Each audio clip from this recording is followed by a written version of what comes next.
I'm speaking on behalf of my parents. My question is that what is your advice to the Arab world to help the Muslim media, especially in India? The question posed by the young brother asked on behalf of the parent that what is my advice to the Arab world as far as helping Muslims, in particular in India, is concerned. See, depending upon time keeps on changing. A few decades earlier, the Arabs came to India to do business. India was on top of the world. And mashallah, many of us Indians, when they give zakat, it even helped many of the Arabs in the country. Now, Allah has given the black gold to the Arabs, mashallah. Now they are rich. And now we find that the Indians come to the Arab world to do jobs, to do business, coming to Dubai, coming to Saudi, Alhamdulillah. The thing is, as far as my advice is concerned, that as far as the Muslims are concerned, I feel what I said earlier, that it's the duty of every Muslim to convey the message. And more facility Allah has given you, Allah will question you more.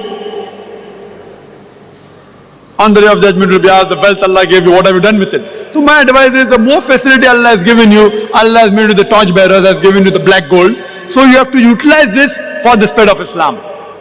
Not only in India, Alhamdulillah, in India there's no problem, mashallah. But there are people, Indians, mashallah. India has got problems, I'm not saying no. But Alhamdulillah, we can take care of ourselves. There are people who do require, there are orphans in India, orphans are living in other parts of the world, and people are supporting them, Alhamdulillah, there's no problem at all. But generally, as a general answer, as far as the Arabs are concerned, because Allah has given the black gold, they should see to it that they spread the message of truth. Personally, I know many Arabs, with their pocket money, they can open 5 to 10 channels with their pocket money. 5 to 10 channels. Allah has given them the wealth. So surely my request to them is that they utilize the ni'mah Allah has given for the good things, for the spread of the deen, so that it will benefit them in the akhirah. It will not benefit Islam. Islam doesn't require you and me. It is for their own benefit. Allah says in the Quran, Allah does not require you, but you require Allah subhanahu wa ta'ala. So surely on the day of judgment, it will help them to enter Jannah. The next question.